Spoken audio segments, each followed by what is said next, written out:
Hi friends, ನೀವು ನೋಡ್ತಾ ಇದ್ದೀರಿ SV ಸೇವರ್ ಟೆಕ್ ಯೂಟ್ಯೂಬ್ ಚಾನಲ್ನ. ನಾನು ಈ ವಿಡಿಯೋದಲ್ಲಿ ಏನಪ್ಪ ಹೇಳಬೇಕು ಅಂತ ಬಂದಿದ್ದೀನಿ ಅಂದರೆ, ಇತ್ತೀಚೆಗೆ ಬರ್ತಾ ಇರೋ ಸುದ್ದಿ ಪ್ರಕಾರ ರೇಷನ್ ಕಾರ್ಡ್ BPL ರೇಷನ್ ಕಾರ್ಡ್ಗಳು ರದ್ದಾಗುವ ಸಾಧ್ಯತೆ ಇದೆ. ಹಾಗೆ ಶಾಕಿಂಗ್ ನ್ಯೂಸ್ ಕೂಡ ಬರ್ತಾ ಇದೆ. ಈ ಮಾಹಿತಿ ಬಗ್ಗೆ ನಾನು ಈ ವಿಡಿಯೋದಲ್ಲಿ ಸಂಪೂರ್ಣ ಮಾಹಿತಿಯನ್ನು ಹೇಳ್ತೀನಿ ನಿಮಗೆ. ನಮ್ಮ ವಿಡಿಯೋವನ್ನು ಎಲ್ಲೂ ಸ್ಲಿಪ್ ಮಾಡದೆ ಸಂಪೂರ್ಣ ನೋಡಿ. ನೀವೇನಾದರೂ ನಮ್ಮ SV ಸೇವರ್ ಟೆಕ್ ಯೂಟ್ಯೂಬ್ ಚಾನಲನ್ನು ಸಬ್ಸ್ಕ್ರೈಬ್ ಮಾಡಿಲ್ಲ ಅಂದರೆ ಈಗಲೇ ಸಬ್ಸ್ಕ್ರೈಬ್ ಮಾಡಿ. ನಾನು ಇದೇ ರೀತಿ ಹೆಚ್ಚು ವಿಡಿಯೋಗಳನ್ನ ಅಪ್ಲೋಡ್ ಮಾಡ್ತಾ ಹೋಗ್ತೀನಿ, ಒಳ್ಳೊಳ್ಳೆ ಮಾಹಿತಿ ಥರ. ಹಾಗಾಗಿ ನೀವು ನಮಗೆ ಸಪೋರ್ಟ್ ಮಾಡಿ ನಮ್ಮ ಯೂಟ್ಯೂಬ್ ಚಾನಲನ್ನು. ಈಗ ನಾವು ವಿಷಯಕ್ಕೆ ಬರೋಣ. ಇತ್ತೀಚೆಗೆ ಬರ್ತಾ ಇರೋ ನ್ಯೂಸ್ ಪ್ರಕಾರ ನಮ್ಮ ಮಾನ್ಯ ಮುಖ್ಯಮಂತ್ರಿಗಳಾದ ಸಿದ್ದರಾಮಯ್ಯನವರು ಕೂಡ ಇತ್ತೀಚೆಗೆ ಹೇಳಿದರು, ನಾನು ಈ ration card BPL ration card ಏನು ನಮ್ಮ ಕರ್ನಾಟಕದಲ್ಲಿ 80% ಜನರಲ್ಲಿ ಈ BPL ಕಾರ್ಡ್ ಇದೆ. ಇದ್ರ ಬಗ್ಗೆ ನಾನು ತುಂಬ ತನಿಖೆ ನಡೆಸಬೇಕಾಗಿದೆ. ಮಾಹಿತಿ ಇದು ಸದನದಲ್ಲಿ ನಾನು ಇದ್ರ ಬಗ್ಗೆ ತುಂಬ ಮಾಹಿತಿನ ಕಲೆ ಹಾಕಬೇಕು ಅಂಥೇಳಿ ನಮ್ಮ ಸಿದ್ದರಾಮಯ್ಯನವರು ಕೂಡ ಇದ್ರ ಬಗ್ಗೆ ಚರ್ಚೆ ಮಾಡ್ತಾರಂತೆ. ಹಾಗಾಗಿ ನಾನು ಹೇಳೋ ಪ್ರಕಾರ ಈಗ ರೇಷನ್ ಕಾರ್ಡ್ಗಳು BPL ಈಗ ಇತ್ತೀಚೆಗೆ ಸರ್ವರ್ ಪ್ರಾಬ್ಲಮ್ ಇರೋದ್ರಿಂದ BPL ಕಾರ್ಡ್ ಅಪ್ಲೈ ಮಾಡೋಕ್ಕೂ ಆಗ್ತಾಯಿಲ್ಲ ಮತ್ತು ತಿದ್ದುಪಡಿನೂ ಕೂಡ ಆಗ್ತಾಯಿಲ್ಲ. ಇತ್ತೀಚೆಗೆ ಬರ್ತಾ ಇರೋ ಪ್ರಕಾರ ಬರೀ ಮೆಡಿಕಲ್ ಇರೋರಿಗೆ ಮಾತ್ರ ಅಂತ ಕೊಡ್ತಾ ಇದ್ದಾರೆ. ಏಕೆಂದರೆ ಈಗ ನಮ್ಮ ಕರ್ನಾಟಕ ರಾಜ್ಯ ಸರ್ಕಾರದಲ್ಲಿ ಇತ್ತೀಚೆಗೆ ಈಗಿರುವ ರೇಷನ್ ಕಾರ್ಡ್ಗಳಿಗೆ ಹೆಚ್ಚು ಅರ್ಹರಿಗಿಂತ ಅನರ್ಹರೆಲ್ಲ ರೇಷನ್ ಕಾರ್ಡ್ನ ಪಡೆದಿದ್ದಾರೆ ಅಂತೇಳಿ ಆ ಒಂದು ದೃಷ್ಟಿಯಿಂದನೂ ಕೂಡ ಈ ಸರ್ವರ್ ಪ್ರಾಬ್ಲಮ್ ಇರ್ಬೋದು, ಅಥವಾ ನಮಗೆ ಬರ್ತಾ ಇರೋ ಗ್ಯಾರಂಟಿಗಳ ಕಡೆಯಿಂದನೂ ಬರ್ಬೋದು, ಅಥವಾ ಅನ್ನಭಾಗ್ಯ ಕಡೆಯಿಂದನೂ ಬರ್ಬೋದು. ಈ ರೀತಿ ವಿಷಯ ಇರೋದ್ರಿಂದ ಸಿದ್ದರಾಮಯ್ಯನವರು ಇದ್ರ ಬಗ್ಗೆ ತುಂಬ ಗಂಭೀರವಾಗಿ ಚರ್ಚೆ ಮಾಡ್ತಾ ಇದ್ದಾರೆ. ಈ ರೇಷನ್ ಕಾರ್ಡ್ಗೆ ಯಾವ ರೀತಿ ಮಾನದಂಡಗಳು ಬರ್ತವೆ, ಯಾವ ರೀತಿ ಏನೇನು ಮಾನದಂಡಗಳಿದ್ದಾವೆ ರೇಷನ್ ಕಾರ್ಡ್ಗೆ ರದ್ದಾಗೋಕ್ಕೆ ಅಂಥೇಳಿ ನಾನು ಈಗ ನಿಮ್ಮ ಮುಂದೆ ಈ ವಿಡಿಯೋನ ಪ್ರಸ್ತುತಪಡಿಸ್ತಾ ಇದ್ದೀನಿ. ಏನಂದರೆ ಈಗ ರಾಜ್ಯ ಸರ್ಕಾರದಲ್ಲಿ ತುಂಬ ಚರ್ಚೆ ಆಗ್ತಾ ಇದೆ. ನಮ್ಮ ಮಾನ್ಯ ಸಿದ್ದರಾಮಯ್ಯನವರು ಏನು ಈಗ ಈ ರೇಷನ್ ಕಾರ್ಡ್ನ ಹೇಗೆ ಪತ್ತೆ ಹಚ್ಚಬೇಕು, ಯಾವ ರೀತಿ ಪತ್ತೆ ಹಚ್ಚಬೇಕು ಅಂತೇಳಿ 4 ಇಲಾಖೆಗಳ ಸಹಾಯದಿಂದ ಈ ರೇಷನ್ ಕಾರ್ಡ್ಗಳ ಮಾಹಿತಿಯನ್ನು ಕಲೆ ಹಾಕ್ತಾ ಇದ್ದಾರೆ ಅನ್ನೋ ಒಂದು ಮಾಹಿತಿನೂ ಇದೆ. ಹಾಗೆಯೇ ನನಗೆ ಅನಿಸಿರೋ ಪ್ರಕಾರ 33 ಲಕ್ಷದಿಂದ 35 ಲಕ್ಷದವರೆಗೆ ರೇಷನ್ ಕಾರ್ಡ್ಗಳು ರದ್ದಾಗುವ ಸಾಧ್ಯತೆ ಇದೆ. ಹಾಗೆ ಏನೇನು ಮಾನದಂಡಗಳಿವೆ ಅನ್ನೋದನ್ನ ನೋಡ್ತಾ ಬಂದರೆ ಈ ವಿಡಿಯೋದಲ್ಲಿ ನೋಡೋಣ. ಈಗ ಈ ವಿಡಿಯೋದಲ್ಲಿ ಏನೇನು ಮಾನದಂಡಗಳಿದ್ದಾವೆ ಅಂತ ನಿಮಗೆ ಲೈವ್ ಆಗಿ ನಾನು ತೋರಿಸ್ತಾ ಮತ್ತು ಹೇಳ್ತಾ ಹೋಗ್ತೀನಿ. ನಾನು ಈಗ ನಿಮಗೆ ಹೇಳಿರುವ ಹಾಗೆ ಲೈವ್ ಆಗಿ ನಿಮಗೆ ಇದ್ರ ಬಗ್ಗೆ ಮಾಹಿತಿ ಮಾನದಂಡಗಳ ಬಗ್ಗೆ ಹೇಳ್ತೀನಿ ಅಂತ ಹೇಳಿದೆ. ಇಲ್ಲಿ ನೋಡೋಣ. ಪ್ರಮುಖ ಸುದ್ದಿ. ಇತ್ತೀಚೆಗೆ ನಕಲಿ BPL ಕಾರ್ಡ್ದಾರರಿಗೆ ಕಾದಿದೆ ಶಾಕ್. ಅಸಲಿ ನಕಲಿ ಸರ್ವೆಗೆ ಮುಂದಾಗಿದೆ ಆಹಾರ ಇಲಾಖೆ. ಈಗ ನಮ್ಮ ಆಹಾರ ಇಲಾಖೆಯರು ಯಾರು ಇದಕ್ಕೆ ಅರ್ಹರು ಯಾರು ಅರ್ಹರಲ್ಲ ಅನ್ನೋ ಬಗ್ಗೆ ಸರ್ವೆ ಮಾಡಲಿಕ್ಕೆ ಮುಂದಾಗಿದ್ದಾರೆ.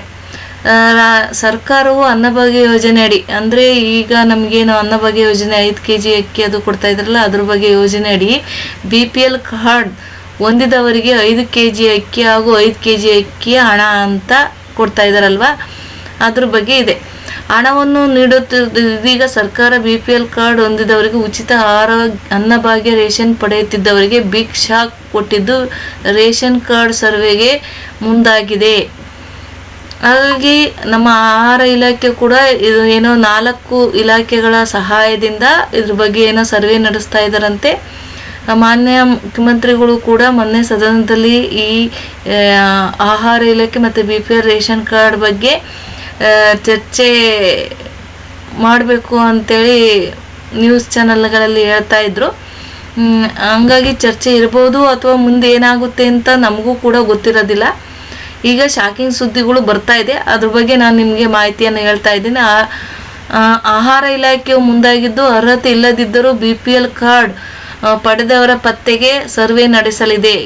ಕೆಲವರು ಹೆಚ್ಚು ಇನ್ಕಮ್ನ ಹೊಂದಿರ್ತಾರೆ ಅಥವಾ ನೌಕರಿದಾರರಾಗಿರ್ತಾರೆ ಅಥವಾ ಕುಟುಂಬದಲ್ಲಿ ಮಕ್ಕಳು ಯಾರೋ ನೌಕರಿದಾರರಾಗಿರ್ತಾರೆ, ಅಂಥವರು ಕೂಡ ಈ BPL ಕಾರ್ಡನ್ನು ಹೊಂದಿದ್ದಾರೆ.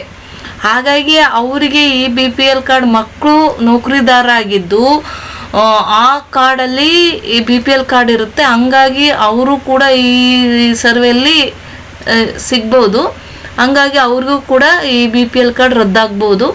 ಸರ್ಕಾರ ಈಗಲೇ ಘೋಷಣೆ ಮಾಡಿರುವ ಗ್ಯಾರಂಟಿ ಸ್ಕೀಮ್ನಲ್ಲಿ ಒಂದಾಗಿರುವ ಅನ್ನಭಾಗ್ಯ ಯೋಜನೆಯಿಂದ BPL ಕಾರ್ಡ್ ಮಾಡಿಸಿಕೊಳ್ಳುವವರ ಸಂಖ್ಯೆ ಹೆಚ್ಚಾಗಿದೆ. ಅಂದರೆ ಈ ಗ್ಯಾರಂಟಿ ಸ್ಕೀಮ್ಗಾದ ಗೃಹಲಕ್ಷ್ಮಿ ಇರ್ಬೋದು, ಆ ಅನ್ನಭಾಗ್ಯ ಯೋಜನೆ ಇರ್ಬೋದು, ಈ ಸ್ಕೀಮ್ಗಳು ಬಂದ ಮೇಲೆ ಈಗ ರಾಜ್ಯ ಸರ್ಕಾರದಲ್ಲಿ ಹೆಚ್ಚು ಜನ BPL ಕಾರ್ಡ್ ಬಗ್ಗೆ ಗಮನ ಹರಿಸ್ತಾ ಇದ್ದಾರೆ. ಹೆಚ್ಚು ಅಪ್ಲಿಕೇಶನ್ಗಳು ಬರ್ತಾ ಇದೆ ಅನ್ನೋದು ಸರ್ಕಾರದ ಯೋಚನೆ ಆಗಿರೋದ್ರಿಂದ ಸರ್ವೆ ನಡೆಸಲಿಕ್ಕೆ ಶುರು ಮಾಡಿದ್ದಾರೆ. ಅಂದರೆ ರಾಜ್ಯ ಸರ್ಕಾರ ಸದ್ಯ ಅರ್ಹ ಫಲಾನುಭವಿಗಳು ಅಂದರೆ ಯಾರು ಇದಕ್ಕೆ ಅರ್ಹರಿರ್ತಾರೋ BPL ಕಾರ್ಡ್ಗೆ ಅವರಿಗೆ ಅಂತೇಳಿ, BPL ಕಾರ್ಡ್ ಅಂದರೆ ಬಡತನ ರೇಖೆಗಿಂತ ಕೆಳಗಿನವರು, ಅಂದರೆ ಇನ್ಕಮ್ ವ್ಯಾಲ್ಯೂ ಕಡಿಮೆ ಇರೋರು, ಈಸ್ ಬಿಲೋ ಪ್ರಯಾರಿಟಿ ಲೈನ್, ಒಂದು ಬಡತನ ರೇಖೆಯನ್ನು ಇಟ್ಟಿದ್ದಾರೆ.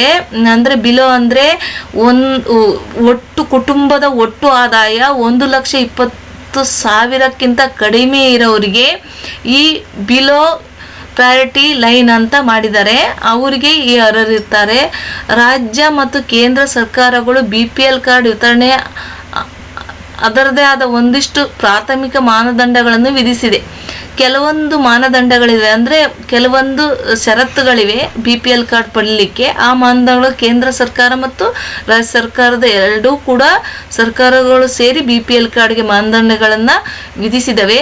ಅದರ ಆಧಾರದ ಮೇಲೆ ಆದಾಯ ಮತ್ತು ಮಾಡುತ್ತಿರುವ ಉದ್ಯೋಗ ಮೇಲೆ ಕಾರ್ಡ್ ವಿತರಿಸುತ್ತಾರೆ. ನಾನು ಹೇಳಿದ್ನಲ್ಲ, ಹೆಂಗೀಗ ಮುಂಚೆ BPL ಕಾರ್ಡ್ ಇರುತ್ತೆ, ಆ BPL ಕಾರ್ಡ್ನ ತಂದೆ ತಾಯಿ ಫಲಾನುಭವಿಗಳು ಪಡಿತಾ ಇರ್ತಾರೆ. ಅದಾದಮೇಲೆ ಮಗ ಅಥವಾ ಮಗಳು ಏನಾದರೂ ಸರ್ಕಾರಿ ನೌಕರಾಗಿ ಅಥವಾ ಇನ್ಕಮ್ ಟ್ಯಾಕ್ಸ್ ಕಟ್ಟೋ ಲೆವೆಲಲ್ಲಿ ಅವರು ಸ್ಯಾಲ್ರಿನ ತಗೊಂಡ್ರೆ ಅದಿನ್ನೂ BPL ಕಾರ್ಡ್ ಮುಂದುವರಿತಾ ಇರುತ್ತೆ. ಅಂಥವ್ರನ್ನ ಪತ್ತೆ ಹಚ್ಚೋ ಕಾರ್ಯ ಅಂತೇಳಿ ಇದ್ರ ಅರ್ಥ. BPL ಕಾರ್ಡ್ ಪಡೆಯಲು ಅರ್ಹ ಏನಿರಬೇಕು ಅಂದರೆ BPL ಕಾರ್ಡಿಗೆ ಏನೇನು ಇರಬೇಕು, ನಾನು ಹೇಳಿದ್ನಲ್ಲ ಅವಾಗ, ಗ್ರಾಮೀಣ ಪ್ರದೇಶದಲ್ಲಿ ವಾರ್ಷಿಕ ಆದಾಯ 1,20,000ಗಿಂತ ಕಡಿಮೆ ಇರಬೇಕು. ಅದೇ ಥರ ಈಗ ಕಡಿಮೆ ಇದ್ದರೆ ಅರ್ಜಿ ಸಲ್ಲಿಸ್ಬೋದು. ಈಗ ಪಟ್ಟಣ ಪ್ರದೇಶ ಅಂದರೆ ನಗರ ಪ್ರದೇಶದಲ್ಲೂ ಕೂಡ ಅದೇ ಥರ ವಾರ್ಷಿಕ ಆದಾಯ ಮಾಡಿದ್ದಾರೆ. ಅದೇ ರೀತಿ ನಗರ ಪಟ್ಟಣದಲ್ಲಿರುವ ವಾರ್ಷಿಕ ಆದಾಯ ಕೂಡ 1,20,000. ಈ ಮೇಲೆ ಹೇಳಿದ ಆದಾಯವನ್ನು ಮೀರಿದ ಅಂಥವರಿಗೆ ಈ 1,20,000ಕ್ಕಿಂತ ಜಾಸ್ತಿ ಅವರ ಆದಾಯ ಮೀರಿದರೆ ಅರ್ಜಿ ಸಲ್ಲಿಸಲು ಅವಕಾಶವಿದೆ. BPL ಕಾರ್ಡಿಗೆ ಅರ್ಜಿ ಸಲ್ಲಿಸಲು ಅವಕಾಶವಿರೋದಿಲ್ಲ. ಅವರು ಕರ್ನಾಟಕದ ನಿವಾಸಿಯಾಗಿರಬೇಕು. ಕೆಲವರು ಮಹಾರಾಷ್ಟ್ರದಿಂದ ಬಂದಿರ್ತಾರೆ, UPಯಿಂದ ಬಂದಿರ್ತಾರೆ. ಅವರು ಇಲ್ಲಿ BPL ಕಾರ್ಡ್ನ ಪಡೆಯಲಿಕ್ಕೆ ಅರ್ಹರಾಗಿರೋದಿಲ್ಲ. ಅವರ ಆಧಾರ್ ಕಾರ್ಡ್ಗಳೆಲ್ಲ ಇಲ್ಲೇ ಇರಬೇಕು. ಸುಮಾರು ಇಷ್ಟು ವರ್ಷಗಳ ಕಾಲ ಅಂತೇಳಿ ಅವರು ಇಲ್ಲೇ ನಿವಾಸಿಯಾಗಿರಬೇಕು. ಅಂಥವ್ರು ಮಾತ್ರ ಅರ್ಜಿ ಸಲ್ಲಿಸ್ಬೋದು. ಅಭ್ಯರ್ಥಿ ಆದಾಯ ತೆರಿಗೆ ಪಾವತಿದಾರರಾಗಿರಬಾರ್ದು. ಆ ಕುಟುಂಬದಲ್ಲಿ BPL ಕಾರ್ಡಲ್ಲಿ ಅಥವಾ ಯಾರಾದರೂ ಟ್ಯಾಕ್ಸ್ ಕಟ್ಟುವಂಥ ವ್ಯಕ್ತಿಗಳಾಗಿರ್ಬಾರ್ದು. ಅವರು BPL ಕಾರ್ಡ್ಗೆ ಅರ್ಹರಲ್ಲ.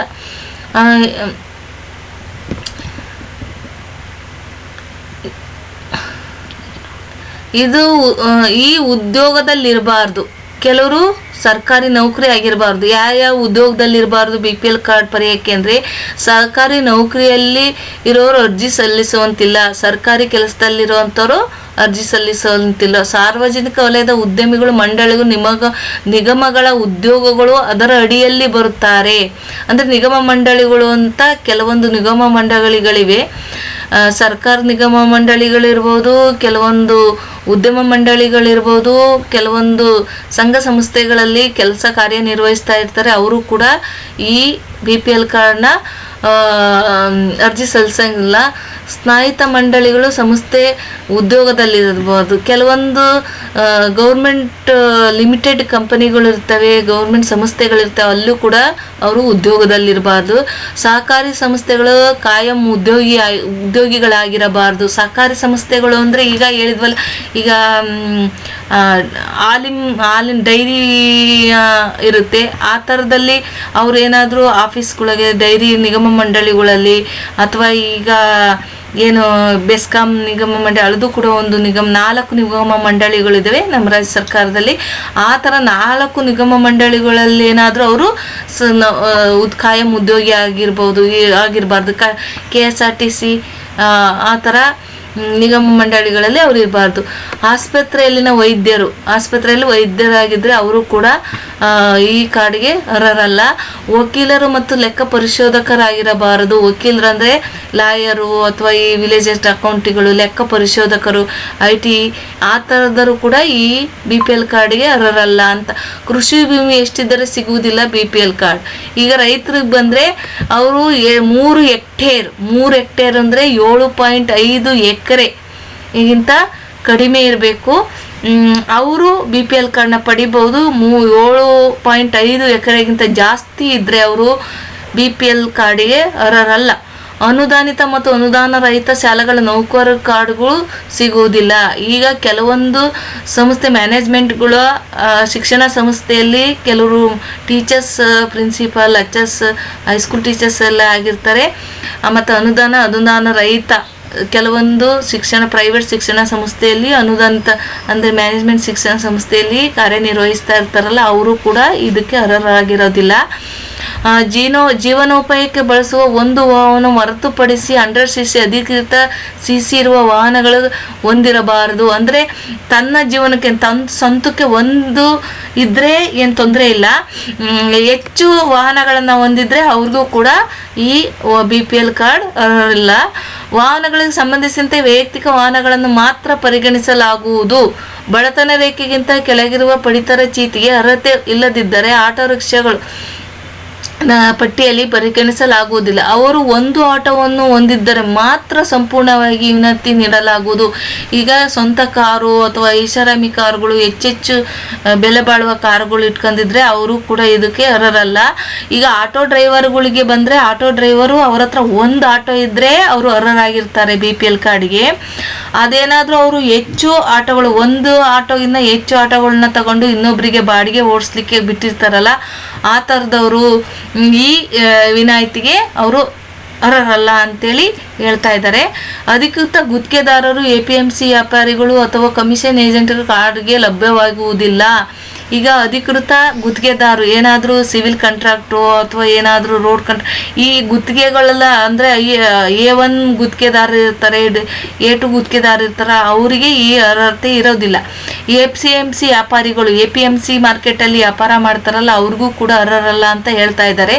ಕಮಿಷನ್ ಏಜೆಂಟ್ಗಳು ಅಂದರೆ ಈ APMC ಮಾರ್ಕೆಟು ಅಥವಾ ಮತ್ತೊಂದು ಇದರಲ್ಲಿ ಕಮಿಷನ್ ಏಜೆಂಟ್ರಾಗಿ ವರ್ಕ್ ಮಾಡ್ತಾ ಇರ್ತಾರೆ. ಅಂದರೆ LIC ಕಮಿಷನ್ ಏಜೆಂಟ್ಗಳು, ಆಮೇಲೆ ಹೆಲ್ತ್ ಇನ್ಶೂರೆನ್ಸ್ ಕಮಿಷನ್ ಏಜೆಂಟ್ಗಳು, ಈ ಥರ ಏಜೆಂಟ್ಗಳಾಗಿ ಕಾರ್ಯನಿರ್ವಹಿಸ್ತಾ ಇದ್ರೆ ಅವರು ಕೂಡ ಇದಕ್ಕೆ ಅರ್ಹರಿರೋದಿಲ್ಲ. ತಿಂಗಳಿಗೆ 450 ರೂಪಾಯಿಗಿಂತ ಹೆಚ್ಚು ವಿದ್ಯುತ್ ಬಿಲ್ ಪಾವತಿಸುವ BPL ಕಾರ್ಡ್ಗೆ ಅರ್ಹರಲ್ಲ. ಇದು ಇತ್ತೀಚಿನ ವಿಷಯ, ಇದು ನನಗೂ ಕೂಡ ಗೊತ್ತಿಲ್ಲ, ಹಂಗಂತ ಹೇಳ್ತಾ ಇದ್ದಾರೆ. ಇದು ಸರಿನೋ ತಪ್ಪೋ ನನಗೂ ಕೂಡ ಗೊತ್ತಿಲ್ಲ. 450 ರೂಪಾಯಿಗಿಂತ ಹೆಚ್ಚು ಬಿಲ್ ಕಟ್ಟಿದರೆ ಅವರು ಅರ್ಹರಲ್ಲ ಅಂತ ಹೇಳ್ತಾ ಇದ್ದಾರೆ. ಈಗ ಯಾರ ಮನೆಗೆ 450 ರೂಪಾಯಿ ಬಿಲ್ ಬರಲ್ಲ, ಎಲ್ಲರ ಮನೆಗೂ ಬರುತ್ತೆ. ಕರೆಂಟ್ ಬಿಲ್ ಜಾಸ್ತಿ ಆಗಿರೋದ್ರಿಂದ, ಈಗ ಫ್ರೀ ಇರೋದ್ರಿಂದ ಯಾರಿಗೂ ಬರ್ತಾ ಇಲ್ಲ. ಮುಂದಿನ ತಿಂಗಳು 450 ರೂಪಾಯಿ ಎಲ್ಲರ ಮನೆಗೂ ಇರುತ್ತೆ. ಇದು ನನಗೂ ಸರಿಯಾಗಿ ಸೂಕ್ತ ಮಾಹಿತಿ ಗೊತ್ತಿಲ್ಲ, ಹಂಗಂತ ಬರ್ತಾ ಇದೆ, ನೋಡೋಣ. ಬಹುರಾಷ್ಟ್ರೀಯ ಕಂಪನಿಗಳಲ್ಲಿ ಅಥವಾ ಆರ್ಥಿಕ ಉದ್ಯೋಗಿಗಳಿಗೂ ಈ ಕಾರ್ಡ್. ಬಹುರಾಷ್ಟ್ರೀಯ ಕಂಪನಿಗಳು ಅಂದರೆ ಈಗ ವಿಪ್ರೋ, ಇನ್ಫೋಸಿಸ್, ಈ ಥರ ಬಹುರಾಷ್ಟ್ರೀಯ ಅಂತರ್ರಾಷ್ಟ್ರೀಯ ಮಾರುಕಟ್ಟೆಗಳ ಕಂಪನಿಗಳಲ್ಲಿ ಉದ್ಯೋಗದಾರರಿಗೆ ಈ ಕೆಲವರು ಒಳ್ಳೊಳ್ಳೆ ಕಂಪನಿ IT-BT ಕಂಪ್ನಿಗಳಾಗಿರ್ತಾರೆ, ಆ ಥರದವ್ರಿಗೆ ಕೂಡ ಈ BPL ಕಾರ್ಡ್ ಬರೋದಿಲ್ಲ ಅಂತ ಹೇಳ್ತಾ ಇದ್ದಾರೆ. ಹಾಗೆ ಇತ್ತೀಚಿನ ವಿಷಯ ಅಂದರೆ ನನಗೆ TV ಮಾಧ್ಯಮದಲ್ಲೇ ಬಂದಿರೋ ವಿಷಯ, 1000 ಚದರ ಅಡಿ ಮನೆ ಹೊಂದಿದವ್ರಿಗೂ ಕೂಡ BPL ಕಾರ್ಡ್ ಅರ್ಹರಲ್ಲ ಅಂತೇಳಿ ಬರ್ತಾ ಇದೆ. ಹೀಗೆ ನಾನಾ ರೀತಿಯ ಇಲಾಖೆಗಳನ್ನ ಬಳಸಿ BPL ಕಾರ್ಡ್ ಇದು ನಡೀತಾ ಇದೆ, ಸರ್ವೆ ನಡೀತಾ ಇದೆ. ಈ ಯಾವ ಮಾನದಂಡಗಳನ್ನು, ಇಷ್ಟು ಮಾನದಂಡಗಳಲ್ಲಿ ಯಾವ ಮಾನದಂಡಗಳನ್ನು ಮುಂದಿಟ್ಕೊಂಡು ಅವರು ಸುಮಾರು 30ರಿಂದ 35 ಲಕ್ಷ BPL ಕಾರ್ಡ್ಗಳು ಕರ್ನಾಟಕ ರಾಜ್ಯದಲ್ಲಿ ರದ್ದಾಗ್ತವೆ ಅಂತ ವಿಷಯ ಬರ್ತಾ ಇದೆಯೋ ಗೊತ್ತಿಲ್ಲ. ಇಷ್ಟು ಮಾನದಂಡಗಳಲ್ಲಿ ಯಾವುದನ್ನು ಅವರು ಹೆಚ್ಚು ಮಾನದಂಡಗಳನ್ನು ಇಟ್ಕೊಂಡು ಅವರು ರದ್ದು ಮಾಡ್ತಾರೋ, ಎಲ್ಲರೂ ಗಾಬರಿಯಾಗಿ ಪಡೋಂಥ ವಿಷಯ ಇಲ್ಲ. ಮಾನ್ಯ ಮುಖ್ಯಮಂತ್ರಿ ಸಿದ್ದರಾಮಯ್ಯನವರು ಕೂಡ ಹೇಳಿದ್ದಾರೆ, ಯಾರು ಅದಕ್ಕೆ ಅರ್ಹರಿದ್ದಾರೋ ಅವ್ರಿಗೆ ಯಾವ ಕಾರಣಕ್ಕೂ BPL ಕಾರ್ಡು ರದ್ದಾಗೋದಿಲ್ಲ ಅಂತ ಅವರು ಕೂಡ ಭರವಸೆ ಕೊಟ್ಟಿದ್ದಾರೆ. ಯಾರು ಗಾಬರಿ ಆಗೋ ಅವಶ್ಯಕತೆ ಇಲ್ಲ. ಈ ಮಾನದಂಡಗಳಿಗೆ ಯಾರು ಅರ್ಹರಿರ್ತಾರೋ ಅವ್ರಿಗೆ ಖಂಡಿತ ಸಿಗುತ್ತೆ. ಅವ್ರು ಯಾವ ರೀತಿ ಸರ್ವೆ ಮಾಡ್ತಾರೋ ಅನ್ನೋದು ಮುಂದಿನ ದಿನಗಳಿಗೆ ಗೊತ್ತಾಗುತ್ತೆ. ಹಾಗೇನಾದರೂ ಗೊತ್ತಾದರೆ ನನ್ನ ಮುಂದಿನ ವಿಡಿಯೋಗಳಲ್ಲಿ ನಾನು ಹೆಚ್ಚು ವಿಷಯನ ಹೇಳ್ತೀನಿ. Thank you for watching my video. ಹೀಗೆ ನನ್ನ ವಿಡಿಯೋಗಳನ್ನ ಹೆಚ್ಚು ಸಪೋರ್ಟ್ ಮಾಡಿ, ಹಾಗೆ ನನ್ನ ವಿಡಿಯೋನ ಸಬ್ಸ್ಕ್ರೈಬ್ ಮಾಡಿ.